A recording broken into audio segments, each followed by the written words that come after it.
And I think we're live. Hopefully this time we really are. You're live to start.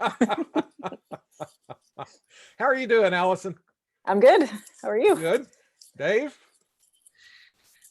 I'm well. We finally have sunshine in Wisconsin after 40 days and 40 nights of near biblical rain. So things are That's what it feels beginning to like. look up here. Well, that's good. I'm glad to hear that anyway. Yes.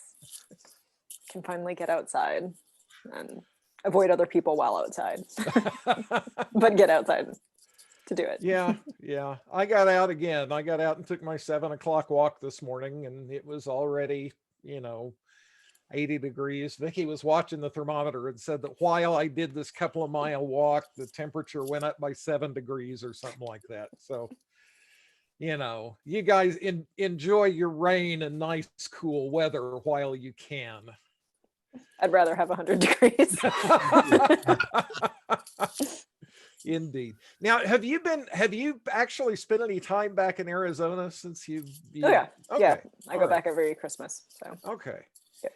So you still actually have the heat tolerance that. Oh yeah. Yeah. I've never been cold tolerant. I like being warm. Okay. So. How long have you been in Wisconsin, Dave?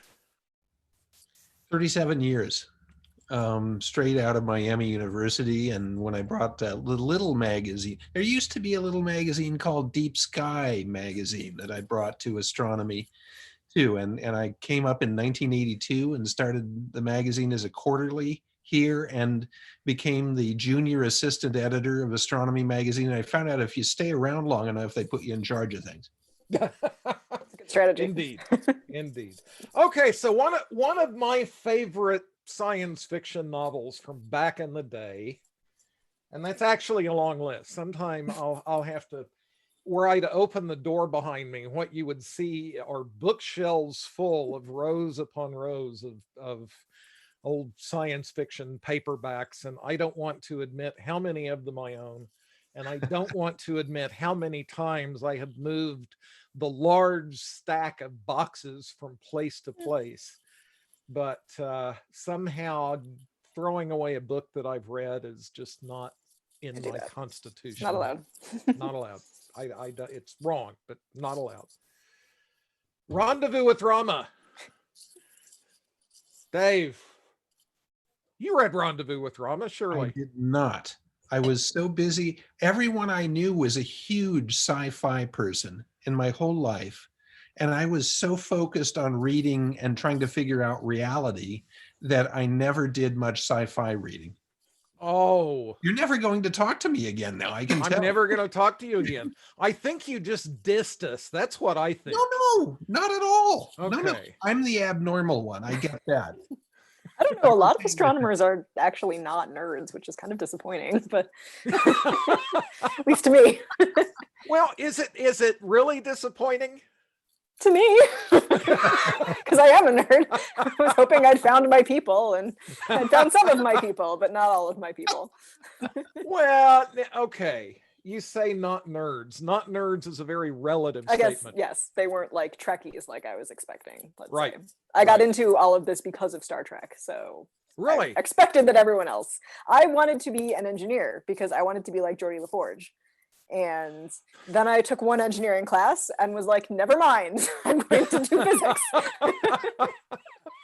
So that was how that happened. I mean, I'd already been interested in space, but Star Trek was definitely a big part of it.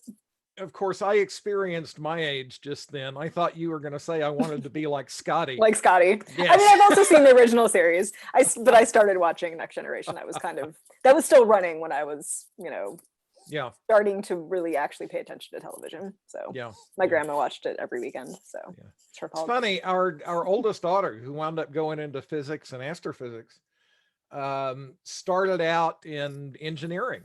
And she started out in engineering, I'm sure, because having been raised by an astrophysicist, she knew better than to think that we ever made any money or anything like that. But during her freshman year, she called one day and said, I'm doing well in my engineering classes, but I just don't know that I can stand the thought of spending 60 hours a week in the presence of these people for the rest of my life. I would also believe that. Engineers are even more special than astronomers in my experience. So right. At some point, as they say, money isn't everything. Eh? Right. Yeah. So being the Trekkie, my segue would have been, Star Trek IV: The Voyage Home, because our first interstellar visitor looked a lot like the spaceship in that movie. All right. Okay. So which I good segue anyway. Tell us about interstellar visitors. So our first recognized interstellar visitor was Oumuamua, which we saw in 2017. There probably have been many before that, and will be many more, but that's the first one that we were finally able to confirm had come from another solar system. The problem is that we saw it very late.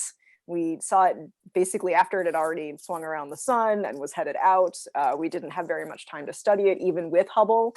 For example, a lot of people are like, well, why didn't you just look at it with Hubble for a long time? Well, they tried, but it was very faint.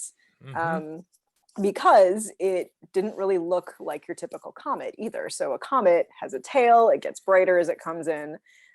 This did not necessarily. There was no visible tail.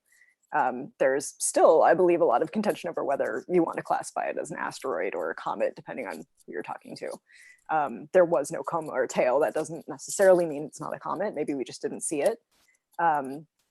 But shortly after that, we had another interstellar visitor that was definitively a comet. So that's Borisov, which I believe is probably still visible. I really should know this, and I don't. But I think don't ask me why I don't know this. I think it's because I wrote about it and then promptly put it out of my mind. But that, again, they were able to study as it was coming in. So we saw that on its inward trek toward the sun. We saw it develop a tail. We were able to look at the gases coming off of it. And that one specifically looked very similar to comets in our own solar system, which is very interesting because the makeup of these objects will basically tell us where they formed, because comets, asteroids, planets all form out of the same material as stars. And so if you look at what the comet or the asteroid formed out of, then you can say something about the star around which it formed and the material that was there before the star was there. Oumuamua, they weren't able to tell as much. The most unique thing, at least according to Karen Meach, was its shape. It was very long and skinny. Yeah.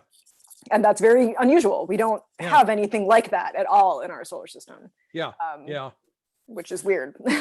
Of course, the fun thing about, back to the Rama story, Rama was this was very long and it just, so you hear about the cigar shaped thing and it's just, yes, until you hear, Rama was doing this very nice thing of spinning around its axis and producing artificial gravity and wonderful.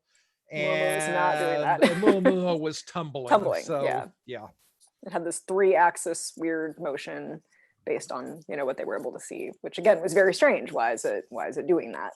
A lot of different reasons it could have been doing that.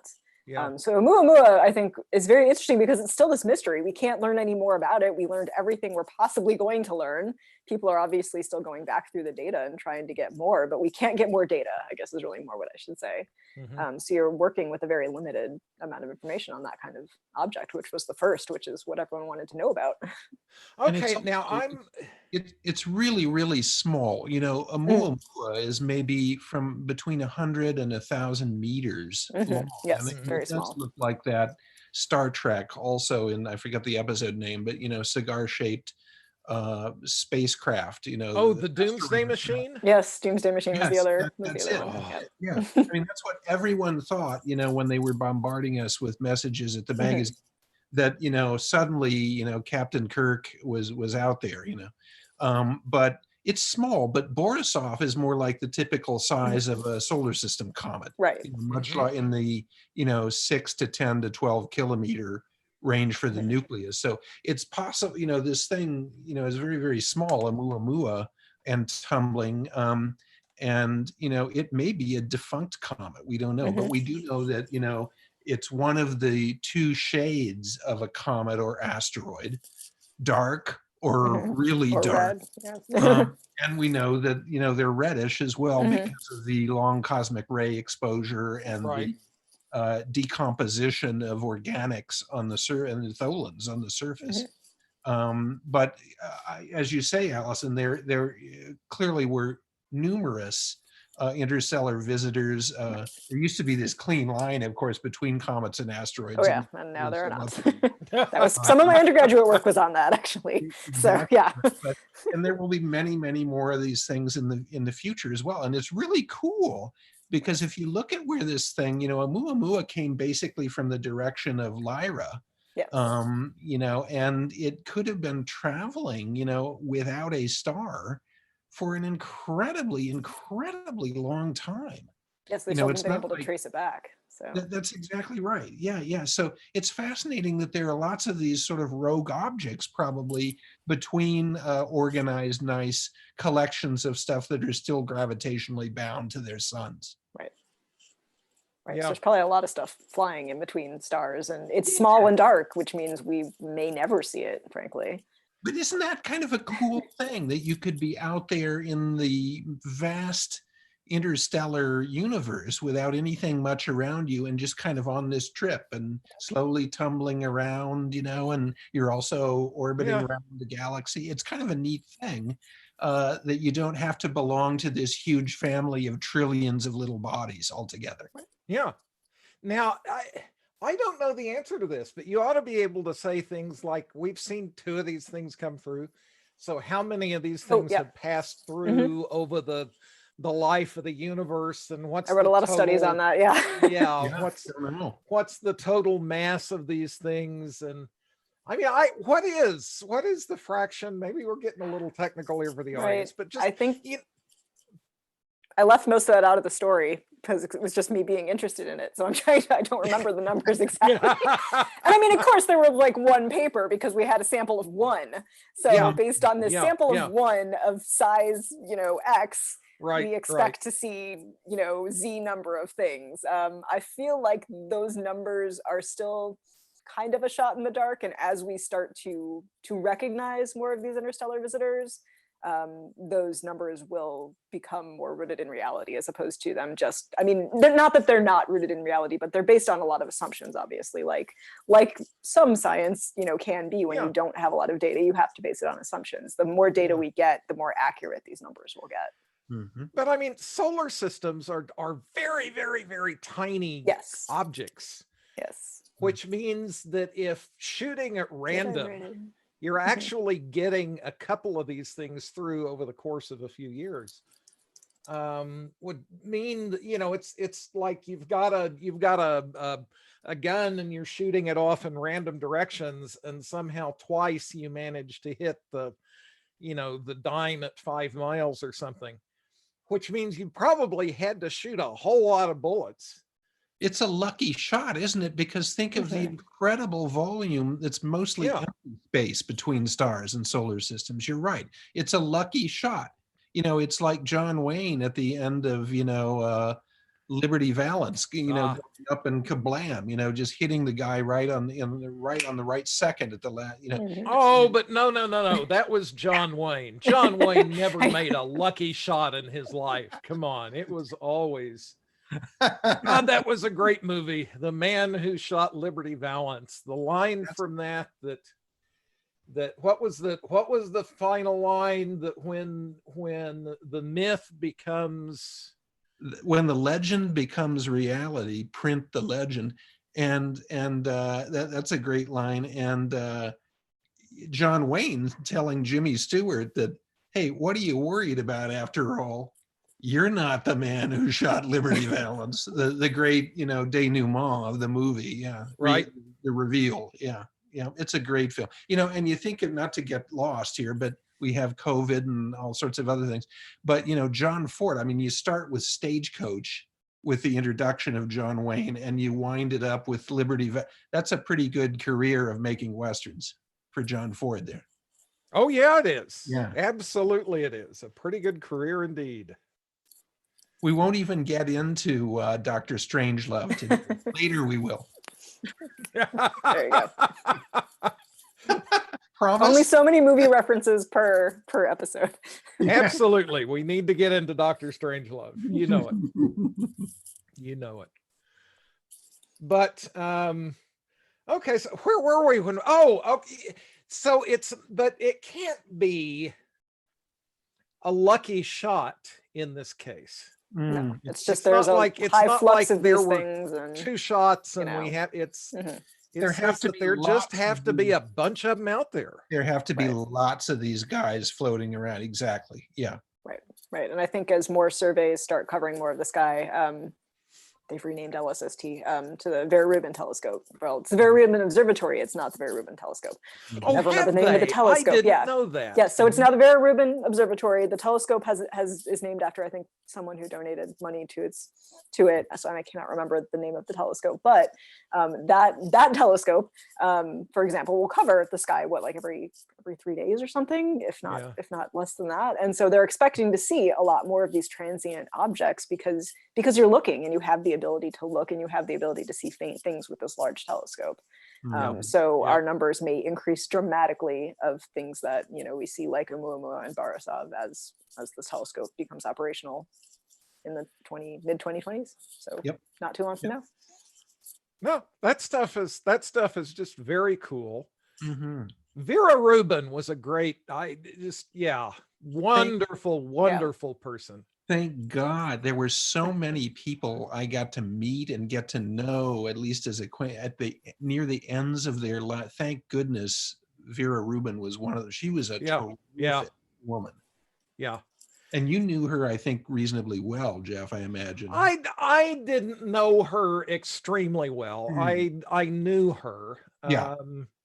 The other person, the stuff that we're talking about here that jumps to mind, or the other people, are Gene and Carolyn Shoemaker. Oh, yeah. Well, they were almost like surrogate parents to me around Flagstaff because really, Brian Skiff and David Levy were good pals of mine early on with with my little magazine, Deep Sky Monthly. So I started making a pilgrimage to Flagstaff in 1980. And ended up spending a lot of time with them. And of course, at that point, they were around USGS and Flag there. Gene had already done his reworking of an entire field of science, of impact geology, had trained the astronauts, so on and so on and so forth.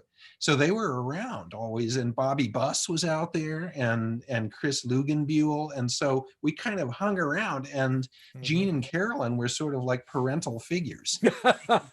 These screwy little kids who were hanging around Lowell Observatory, wanting to know about all this cool stuff that was going on. And they were the nicest people in the world. And of course, it was one of the worst, darkest days astronomy when Gene lost his life in Australia, of course. Yeah. Although I thought it was so, the fact that Gene lived to see Shoemaker Levy 9, well, Gene and Carolyn. I mean, Shoemaker Levy 9 was actually named after Carolyn and Dave Levy, not Gene. That's right. But for the two of them to get to see that thing then break apart and smash into Jupiter was just great. Yeah, they were, I would run into them. I overlapped with them quite often at Palomar. When I was observing it. And David was with them at Palomar as well. Yeah. Doing stuff often with the 18-inch Schmidt. Yep. There. Yeah. In fact, it was kind of fun. I remember a night when, you eat and it's a crummy night, so nobody can work. And Gene took me over to the 18-inch Schmidt and showed me all of the ways that they were using at that point to actually find things. And it was really kind of cool because at that time, now of course you do everything with computers and it's great, but you didn't have computers then. The computer that you had was, this thing on the top of your head. And the way that they did it was they weren't even doing blink comparisons, but what they would do, of course, what you do is you take a plate and then you wait a while and you take another plate and you look for things to move. But how do you look for things to move if you don't have a fancy computer? one way to do it is you look at one plate and you look at the other and you go back and forth and you look for something that's doing this. Just the other Tombaugh. Yeah. The other thing that you can do though is you can line up the two plates where you're looking at one plate, through a binocular thing, you're looking at one plate through each eye. And if the motion is along the direction perpendicular to your, along the direction between your eyes, then these things look like they pop out. They look like either they're in front of everything else or behind everything else. And anyway, he was absolutely great people. Fantastic. Yeah. But and Carolyn, I saw last year, is still around and in very great spirits, and a wonderful woman, and really recharging to see her again. But it was before this peculiar now emergency that we face now, which is frankly still very daunting. How's that for a transition? And still has a lot of things that we don't know about it, which is the challenge, really. Yeah. I mean, as scientists, it's like, oh, isn't it cool? There's this virus, and I was reading an article in Science magazine the other day that was talking about how when this thing first came along, they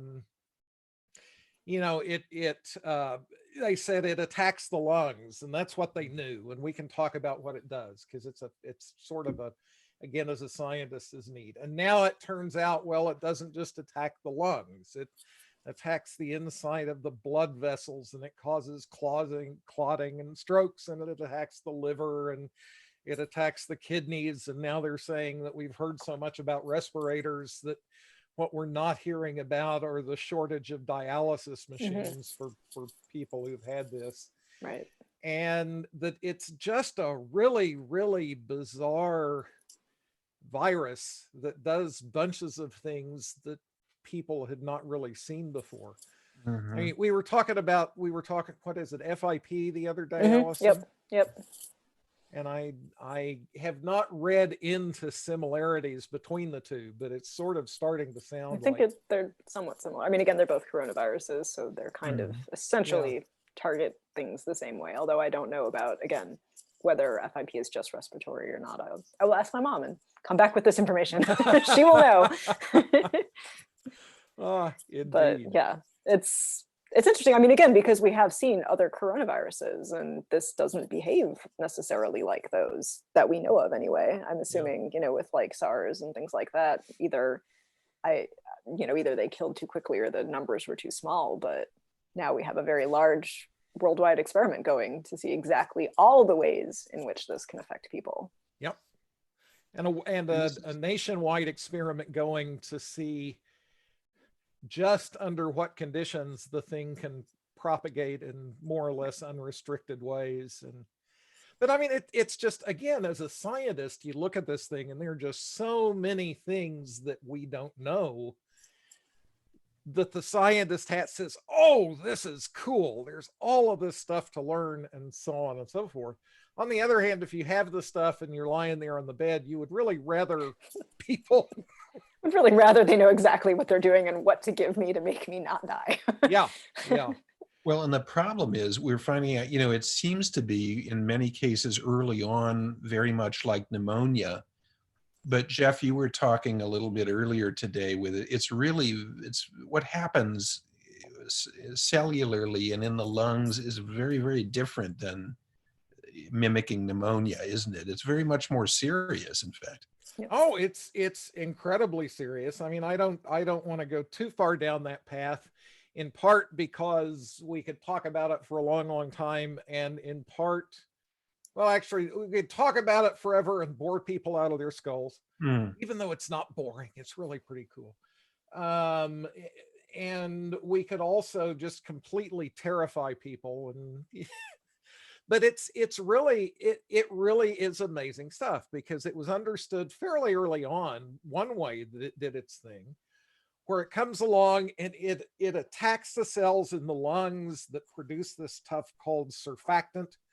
And basically what that does, again, excuse me for the technical terminology, but it reduces what's called the surface tension on the alveoli. The alveoli are the little sacs deep in the lungs where you actually transfer oxygen and carbon dioxide and such. And this is why people feel so early on and so suddenly with this disease, so short of breath. Yeah, yeah. Right. Because what happens is it causes, when the surface tension goes up, that has the effect of taking these little bubbles and making them go scrunch. Mm-hmm.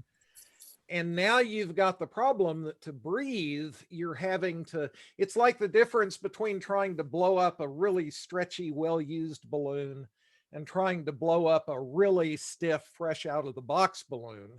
Mm-hmm. And, you know, the nice stretchy balloon, it's easy to breathe. But when you're trying to breathe, when your alveoli have collapsed like that, it's like trying to blow up that tiny, or that fresh out of the box. But then more things happen. Without going through all of the details, the immune system responds. It responds in ways that causes lots of inflammation. And so now you're not only trying to blow up this balloon, but you're trying to blow up this balloon into this swollen stuff around it, and that resists what's going on. Fluids come pouring in as part of the inflammation. And now you're trying to breathe through, you know, it's kind of hard to do the gas exchange now with all of that fluid in there. You get these things called cytokine storms, where white blood cells are releasing messengers that are bringing in more white blood cells, that are releasing messengers that are bringing in more white blood cells. And the white blood cells are doing what they do, except instead of just attacking the virus, now they're attacking the insides of the alveoli. And you wind up getting the things that we rely on to breathe filled with junk. And so, you know, at that point, not only can you not breathe mechanically, but there's just no place to do the oxygen exchange. And at this point now, you're not doing the oxygen exchange, and so your blood oxygen plummets. And as your blood oxygen plummets, then organs throughout your body start failing. The other thing that happens is that these cytokines cause your blood vessels to expand, and so your blood pressure drops way down.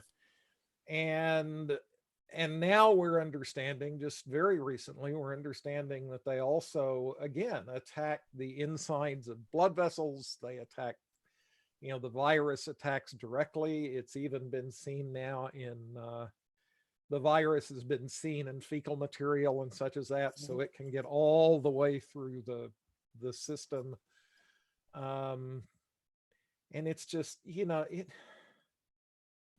So we understand really the severity of this now, and some people can contract this and don't get terribly sick, but for those who do, they need the ventilator, and it's really a downhill vicious cycle. It's really bad for the people who are susceptible, whose immune systems don't fend this off quickly. And yet today we have hundreds of people apparently protesting in Michigan State Capitol to get back to normal. So what kind of a society is this that we live in terms of the information that's available, is what I wonder today. Allison, what do you think? What's your take, Allison? We're trying to have a... I can't answer that question using a vocabulary that I should probably be using. It brings to mind the saying that you can lead a horse to water, but you can't make him drink. I mean, it's a double-edged sword. We have a lot of information out there. There's the correct information, which you want people to get. Unfortunately, there's also a lot of incorrect information that you don't want people to get, or that you don't want people to focus on. And, you know, some people have a much easier time differentiating between these types of information. And, you know, again, two people can listen to, you know, what the president says about disinfectants and hear totally different things, despite the fact that he's saying exactly the same thing, depending on, you know, what you know, and many other things. But it's a it's kind of problematic, almost, the amount of information, because, and it's also, again, coming out every day. So while I believe that, obviously this is an ongoing scientific process, we're learning more, and as more information becomes available, we're making it available. We thought drug A worked, well, it doesn't, so now we're going to try drug B. The problem is that when you release information like drug A may work, people start hoarding that drug and taking that drug even though they're not supposed to. So it's a little difficult to say whether it's a good thing or a bad thing that there is so much information available right now. I personally don't think that less information is ever good. More information is always better, but it requires you to be able to sift through that information, which is difficult. If you can figure out how to actually tell the difference between reliable information and it's difficult. It's not it's not necessarily just a matter of having a PhD or having gone to college or having gone to high school even. It's still very difficult to tell what is the correct information. And again, sometimes that even changes. Again, we can say drug A works and come back a week later and be like, oh wait, no, it doesn't actually, but we thought it did. And well, but a lot of that is actually appreciating the process of science. Yes, which a lot of people are not familiar with, I think. And understanding that, uncertainty is a real thing. Right. And and I think I would argue that an awful lot of I think arguably the biggest problem that the United States faces in terms of our future, quite frankly, is the large-scale rejection of scientific knowledge, the large-scale rejection of the idea that there's a difference between things that are true and things that are not true, and that there are ways to tell the difference. I actually wrote, in fact, for the magazine, one of the early pieces that I wrote for the magazine was titled Postmodernist Airplanes. And the statement was, never get on an airplane built by a postmodernist, someone who rejects science as the right mode for knowing about the world, because it's just not a smart thing to do. Airplanes don't care about what you want to be true. They actually behave according to the laws of physics and do their thing. But in this case, the uncertainty with COVID, as we were saying, just goes to the core of it.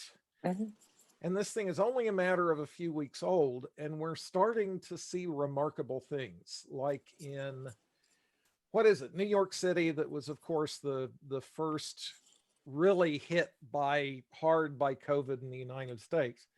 I say first because it won't be the last, especially since we're, we have those folk out there who, by golly, want to be cannon fodder for the wealthy.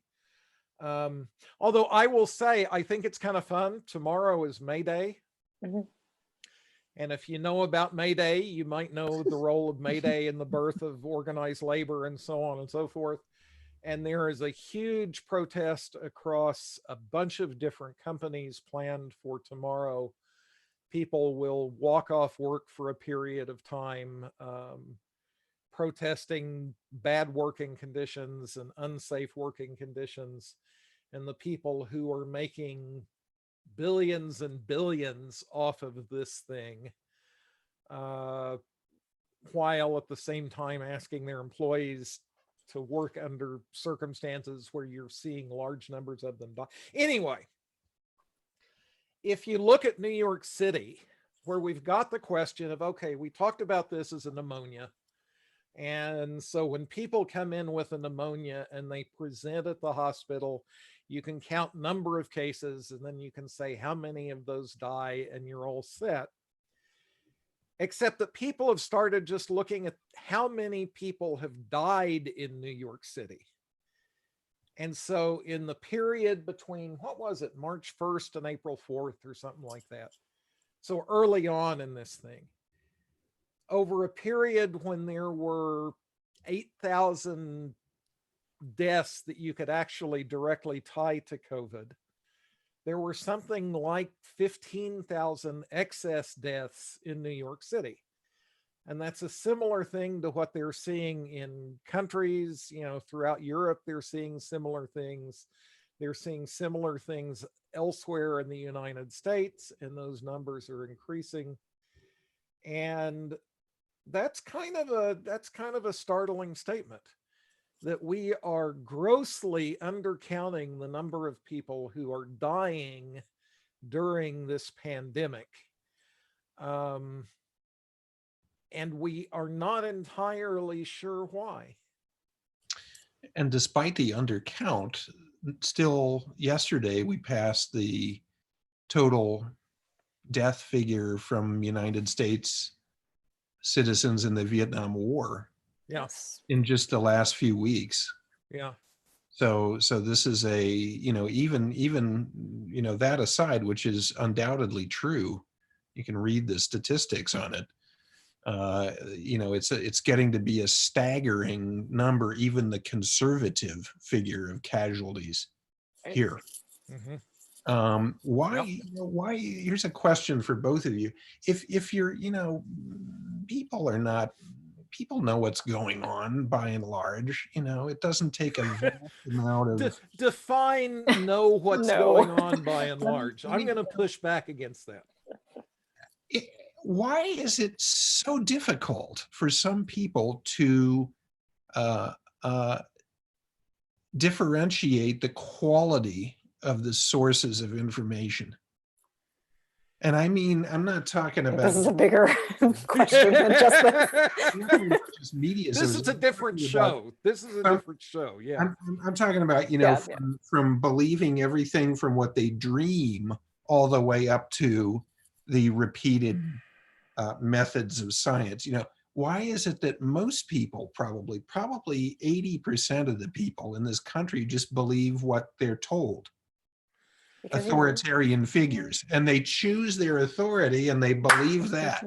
And that's not actually how thought is supposed to work in a human brain. What do you I'm going to push back on that too. What do you mean that's not how thought is supposed to work in a human brain? Independent thought, because you've got your own mind that you can use to think about things logically if you want to.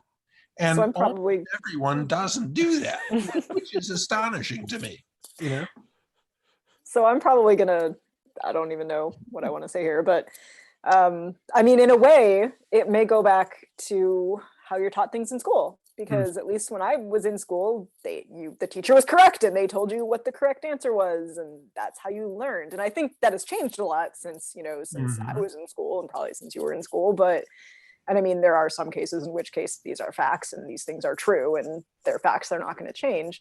But I think, again, obviously it very much depends on where you live and when you grew up and how you learned. But I think independent thinking and problem solving are not necessarily emphasized in a lot of educational programs.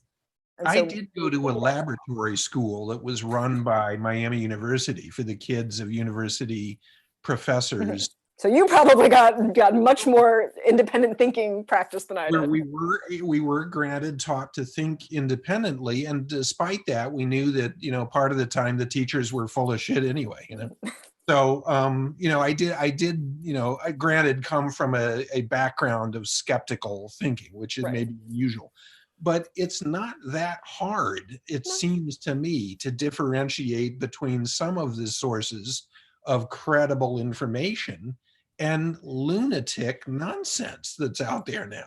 But people also want to be told what there's not a subtle difference here between many of these ideas.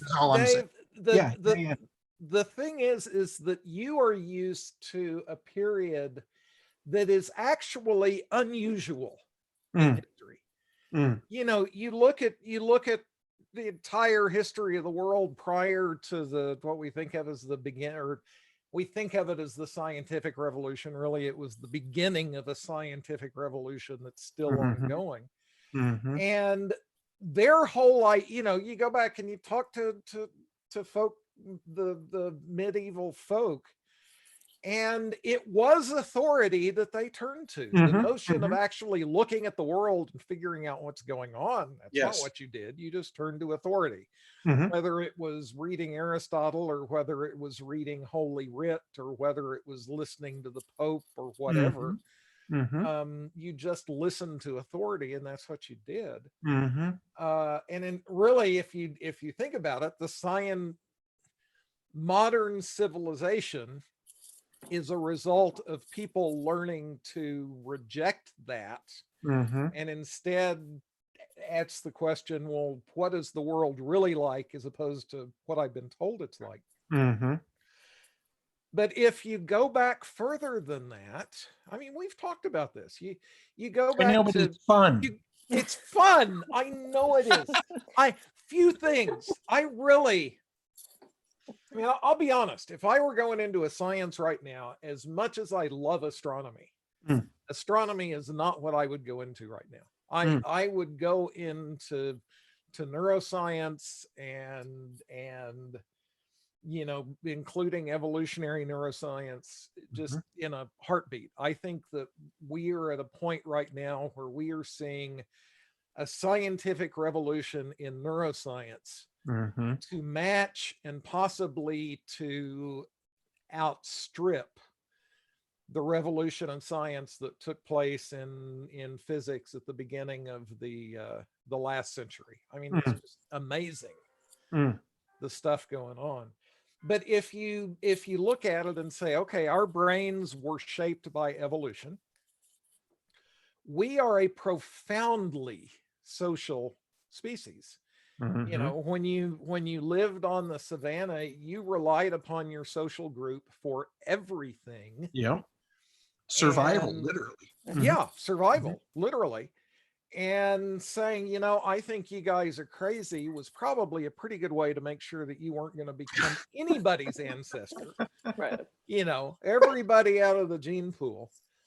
And so, if you have a group of people and you say, this is my group of people, and my group of people believe something that's just completely outlandish. They believe that Trump is a good president or something like, just completely mind-bogglingly ridiculous. Believing that becomes the price of entry into that group. And you cannot reject that, because rejecting that cuts you off from your group, and cutting yourself off from the group is the one thing that people just do not do. So just as with 100,000 years ago, it's more important for people to feel a sense of belonging than really care about understanding what the truth is. Right. Yeah. I mean, I think... Will that ever change? Will humans ever change? Maybe not. Well, we are incredibly adaptable. We are. I mean, the fact that we have done so much of that, the fact that the three of us are members of a community where the thing that our community expects of us is to reject that kind of conventional wisdom. I mean, in a sense, I think that's a lot of the success of science. To say, here's a community, and we're people just like everybody. We feel that same need to be part of our community, to belong, all of that kind of stuff. It's just what our community expects us to do is to question, and is to push back, and is to shoot at ideas and see what ideas can survive. Well, and I think a lot of people want to believe that they're skeptical thinkers, but to them, skeptical thinking is questioning literally everything. Whereas real skeptical thinking is questioning everything, but then letting that lead you to the facts which convince you of the truth, essentially. And I think the word skeptic has kind of become synonymous with not believing anything. And it's that whole thing where science is now is not belief based, it is fact based, it is experiment based. And I I think somehow those things have gotten mixed up. And so a lot of people want to envision themselves as scientists or skeptical thinkers or, you know, informed, you know, citizens or whatever, but they're really kind of shutting themselves in and closing themselves off to accepting things that have been scientifically proven. Yeah, I mean, climate change is an example of that, where, you know, people who call themselves climate skeptics are not skeptics at all. You know, they are sheep with rings in their noses that are being led along. No, the oil companies want me to not believe in climate change, so I'm not going to believe in climate change. Skepticism, as we understand it, you know, being skeptical means that you look at an idea, and instead of taking that idea at face value, you challenge that idea with data. You try to show that it's wrong. You look for its flaws. And then if it can withstand that kind of scrutiny, then you say, all right, whether I like that idea or not, you know, it might be an idea that I just abhor.